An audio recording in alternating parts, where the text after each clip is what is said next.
रसिक वाचक हो, कसे आहात सगळे?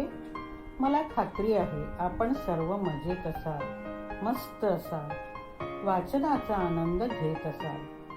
मी सुदर्शना. आजच्या पॉडकास्टमध्ये आपलं मनःपूर्वक स्वागत.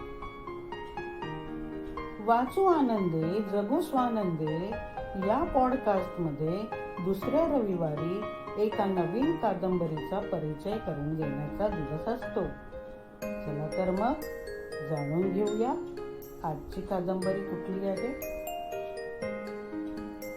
कादंबरीचं नाव आहे सदर्न लाईट्स. ही एक इंग्रजी कादंबरी आहे. याच्या लेखिका आहेत डॅनियल स्टील.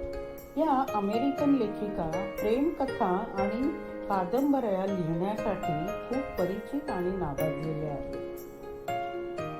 सदर्न लाईट्स या कादंबरीचा मराठी अनुवाद माधव कर्वे यांनी केला आहे. रसिक वाचक हो, बरेचदा नावाच्या साधर्म्यामुळे सामान्य वाचकांचा गोंधळ पडू शकतो. ज्या वेळेला मी ही कादंबरी हातात घेतली त्यावेळेला मला नॉर्दर्न लाईट्स या शब्दाची याचा सारखेपणा वाटला. आपल्याला नॉर्दर्न लाईट्स बद्दल माहिती मिळेल किंवा ऑरा बद्दल अजून काहीतरी जाणून घ्यायला मिळेल असे मला वाटले, म्हणून मी हे पुस्तक लायब्ररीतून वाचायला घेतले. परंतु नावाचं कुठलेही साधर्म्य इथे नाही. ही एक गूढ रम्य डिटेक्टिव्ह कादंबरी आहे जी अमेरिकेच्या सर्वसामान्य कुटुंबाचे व्यक्तिचित्रण करते. अलेक्सा हॅमिल्टन ही कोर्टात असिस्टंट अटॉर्नी जनरल असते. ल्यूक क्वेंटिन हा एक खुनी असतो. त्याचीच केस न्यूयॉर्क हायकोर्टमध्ये येते. या केसची माहिती गोळा करण्याचे काम तिच्याकडे आलेले असते. खुन्याने कुठलाही पुरावा सोडलेला नसतो. त्या सर्व केसची माहिती पुरावे गोळा करण्याचे काम तिला दिले जाते. ती या केसची माहिती कशी गोळा करते, पुरावे शोधताना तिच्या पुढे विविध अडचणी कशा येतात, नवीन नवीन आव्हानांना तिला तोंड द्यावं लागतं आणि यातच तिच्या भूतकाळालाही एक वेगळे वळण मिळते. तिचा भूतकाळ यात गुरफटला जातो. अशी ही एकात एक गुंफलेली डिटेक्टिव्ह कादंबरी आहे. अलेक्साला एका तरुण मुलावर प्रेम होते. त्याचं नाव टॉम चार्ल्स्टन असतं. तो दक्षिण अमेरिकेतील राज्यांमध्ये राहत असतो. त्यांचा सुखी संसार चालू असतो. त्यांना छान सॅव्हाना नावाची मुलगी असते. लग्नानंतरच्या 6 वर्षानंतर त्याच्या जीवनात त्याची पहिली बायको लुईसा परत येते.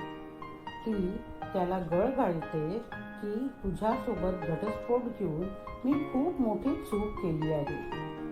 मला याची पूर्ण जाणीव झाली आहे. माझं तुझ्यावर मनापासून प्रेम आहे. आपण पुन्हा लग्न करूया. आपला संसार पुढे नेऊया. तिच्या या बोलण्याला भाळून टॉम तिच्याकडे परत जातो. अलेक्सावर दुःखाचा डोंगर कोसळतो. तिला तिच्या आईकडे परत येण्याशिवाय गत्यंतर नसतं. निराश होऊन ती आपल्या आईकडे परत येते. तिची आई कोर्टामध्ये जज असते. तिचे नाव म्युरियल असतं. इथे आल्यावर ती आपलं शिक्षण पूर्ण करते. लॉ स्कूल जॉईन करते आणि कोर्टामध्ये नोकरी सुरू करते. आपले आयुष्य पुढे नेते. तिचे सगळे जग तिची आई, तिची मुलगी आणि तिची नोकरी एवढंच असतं. परंतु ल्यूक क्वेंटिन याची केस तिच्या आयुष्यात आल्यापासून एका वादळाला सुरुवात होते.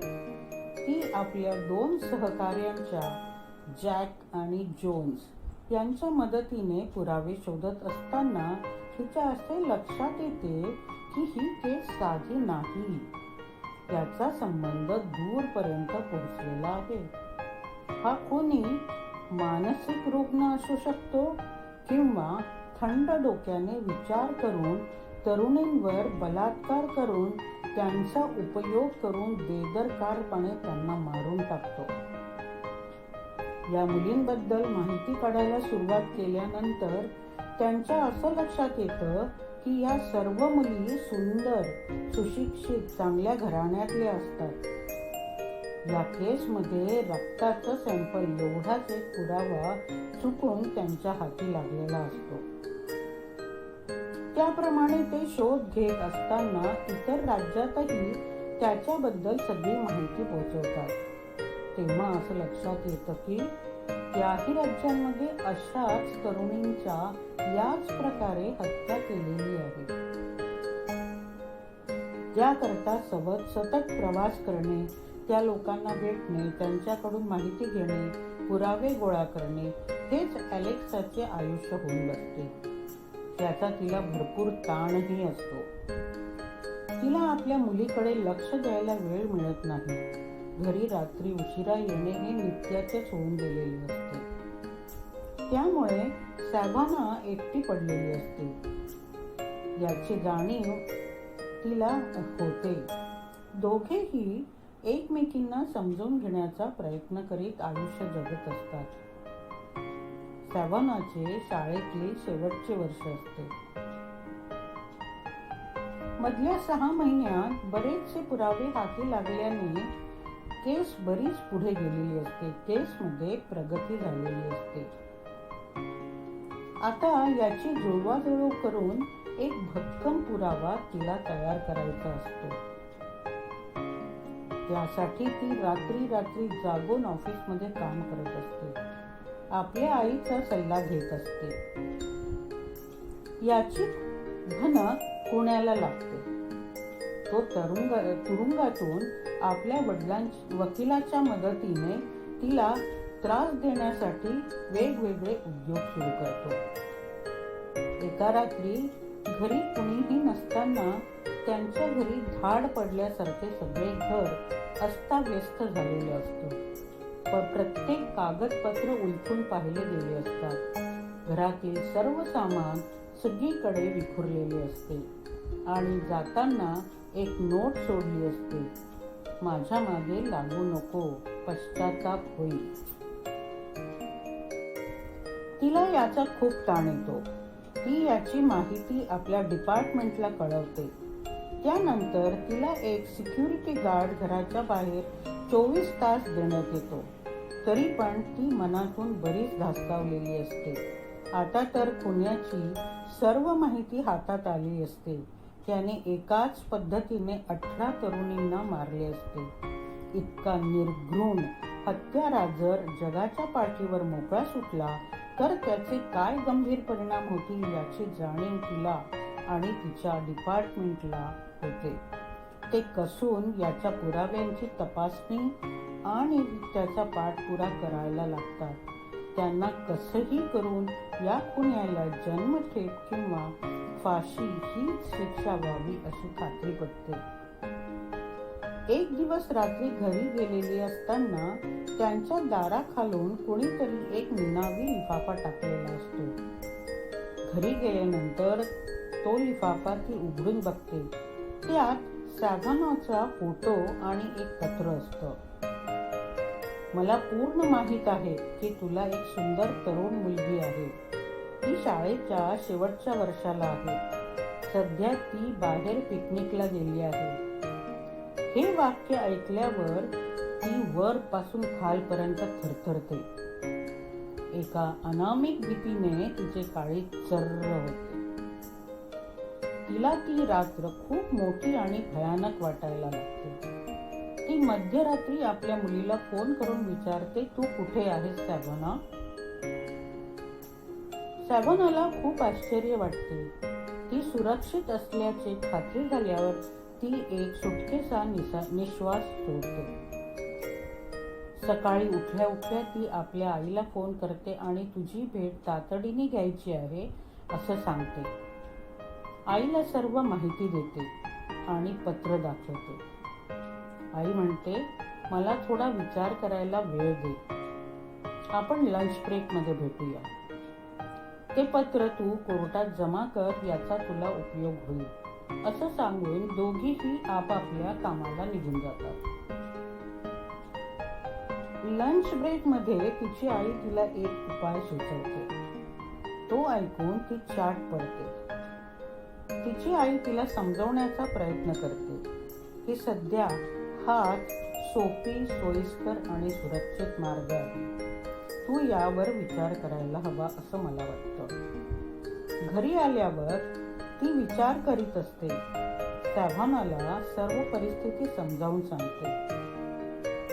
तुला काही दिवस तुझ्या बाबांकडे राहायला जावं लागेल. तुला चालेल का, असे विचारते. सॅव्हाना आश्चर्याने तिच्याकडे बघत राहते. सॅव्हानाला तिचे वडील खूप आवडत असतात. मधून मधून ते तिला भेटायलाही येत असतात. त्यांच्या आपापसात गप्पा होत असतात. काही दिवस आपल्याला आपल्या वडिलांकडे राहायला मिळणार या कल्पनेने तिला आनंदही झालेला असतो. परंतु तिथे गेल्यावर आपल्या पुढे काय वाढलेलं असेल याची जाणीव तिला असते. त्यामुळे ती विचारात पडलेली असते. त्या रविवारी तिचे वडील तिला नेहमीप्रमाणे भेटायला येणार असतात. तेव्हा अलेक्सा त्याला भेटायला जाते आणि सर्व परिस्थिती समजावून सांगते. तो म्हणतो, मी तुला फोन करतो, घरी बोलतो आणि सांगतो.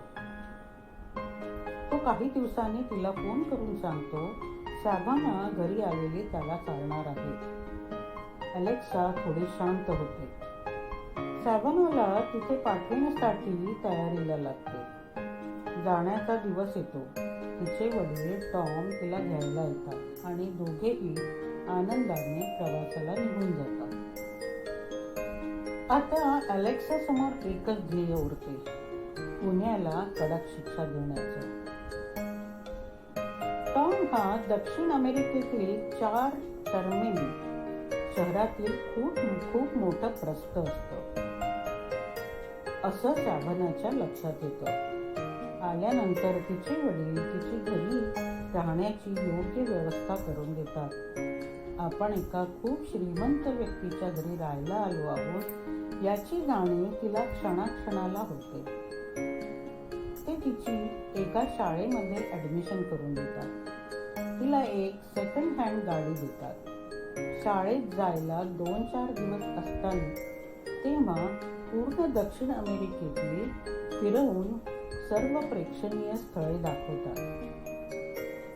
शाळेपासून घराचं अंतर नीट समजावून सांगतात, रस्ता समजावून सांगतात आणि तिची पूर्ण काळजी घेतात. काही दिवसांनी सॅव्हानाचे आयुष्य इथे पुढे जात असते. ती तिथे रमण्याचा प्रयत्न करीत असते.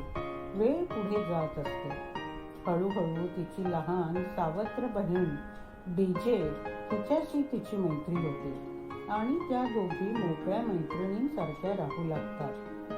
सॅव्हाना आली आहे हे कळताच तिचे सावत्र भाऊ ट्रॅव्हिस, त्याची गर्लफ्रेंड स्कारलेट आणि हेनरी तिला भेटायला येतात. त्यांची छान मैत्री होते. फक्त लुईसाला सॅव्हाना खटकत असते. तिला वाटत असतं की हिने लवकरात लवकर या घरून निघून जावं. तिची आजी युजीन यांच्याशीही तिची छान ओळख होते. जाता येता भेट होते. त्यामुळे सर्वांना तिच्याबद्दलचा गैरसमज नाहीसा होतो. सगळ्यांना सॅव्हाना खूप आवडते. शाळेचे वर्ष संपते आणि सेंड ऑफचा दिवस येतो. मधल्या काळात ती टर्नर ॲशबीच्या प्रेमात पडलेली असते. तो एक सॉकर प्लेयर असतो.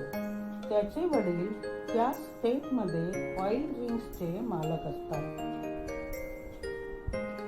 अलेक्साकडे केस जितकी गुंतागुंतीची आहे तितकीच ती आणखीन त्याच्यावर आपली पकड घट्ट करीत जाते, जेणेकरून खुनी कुठल्याही परिस्थितीत मोकळा सुटू नये याचे परीक्षण करून एक एक गोष्ट पक्की करत जात असते. सॅव्हनाचे शालेय शिक्षण संपवून न्यूयॉर्क कॉलेजमध्ये ऍडमिशन घेते. मधल्या काळात बऱ्याच काही घडामोडी घडत असतात. अलेक्साच्याही आयुष्यात एक सिनेटर एडवर्ड बाल्डविन येतो. पुढे तो तिला लग्नाची मागणी घालतो. वॉशिंग्टन DC मध्ये तिच्यासाठी नोकरी शोधतो. अलेक्सा या केसमुळे प्रसिद्धीला आली असते. तिच्याबद्दल सगळ्यांच्या मनात आदर निर्माण झालेला असतो. पुढे जाऊन त्या खुन्याला कडक शिक्षा होते आणि केस बंद होते. टॉमला मात्र आपण भूतकाळात केलेल्या चुकीचा पश्चाताप होत असतो. बऱ्याच काही घटनांनी एकमेकात गुंतलेली कादंबरी आहे. सॅव्हनाच्या आयुष्यात आलेले तिचे सावत्र नातेवाईक, तिची आजी, तिच्या आयुष्यात आलेली तिची मैत्रीण ज्युलियन पेटिग्रू, तिचा प्रियकर टर्नर ॲशबी, अलेक्साच्या आयुष्याचा गोड शेवट अशी ही कादंबरी पूर्ण होते. तुम्ही गुमनाम चित्रपट बघितला आहे का?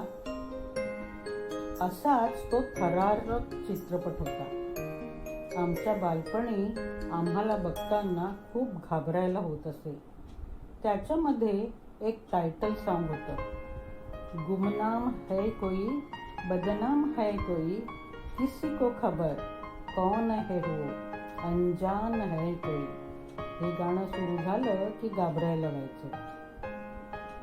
असो, आयुष्य पुढे जात असतं, प्रगल्भ होत असतं आणि मग कळतं, अरे हा तर चित्रपट होता. पण मित्रांनो, तो चित्रपट अफलातून होता. भक्कम कथानक, योग्य पात्रांची निवड, योग्य वातावरण निर्मिती आणि सुंदर गाणी हेच त्याच्या यशाचं मागचं द्योतक होतं.